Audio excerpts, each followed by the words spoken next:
Alors, je suis avec le député de la 8e circonscription. Bonjour. Pouvez-vous nous éclairer sur les politiques régionales et nationales en lien avec la question du handicap? Écoutez, au niveau de la politique départementale, puisque je suis aussi conseiller général, bien, au niveau du transport des élèves handicapés, tous les jours, le conseil général transporte 1350 élèves et consacre 8 millions d'euros au transport des élèves handicapés.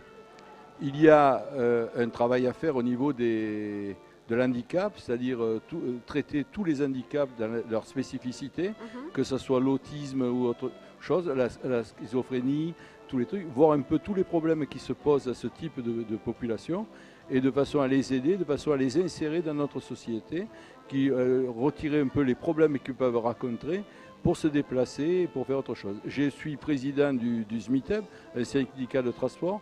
C'est le premier syndicat qui a mis en place dans ses bus des bus pouvant transporter des handicapés avec des plateaux permettant de l'accessibilité pour des fauteuils roulants. Par contre, il y a un handicap important pour les personnes handicapées se déplacer en fauteuil roulant, c'est l'absence d'aménagement au niveau de la voirie. Okay. Il y a une loi qui a été faite en 2015, tous les établissements accueillant du public devraient être aux normes et accessibles pour les handicapés.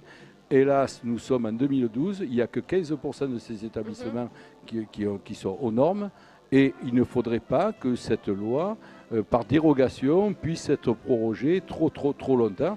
Il faut que cette loi soit appliquée. Est-ce que c'est par manque de moyens financiers que ça n'a pas été appliqué encore? C'est-à-dire aussi souvent par manque de moyens financiers, mais souvent par manque de volonté aussi. Quand on fait une voirie, on fait des voiries qui sont neuves, on fait de nouvelles voiries. Eh bien, il faut que ces voiries soient accessibles aux personnes handicapées. Il faut que les trottoirs aient un minimum de 1,42 m, qu'il n'y ait pas d'obstacle sur ces trottoirs et qu'ils puissent être accédés, qu'on puisse y accéder avec des fauteuils.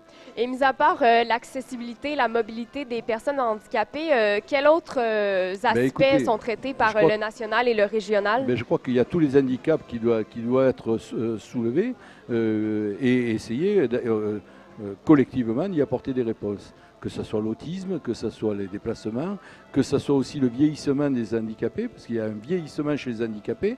Il y a eu quand même des recherches médicales qui ont porté leurs fruits, puisque moi je me rappelle au début que j'étais élu, quand on avait des personnes qui étaient trisomiques, l'espérance de vie était très courte.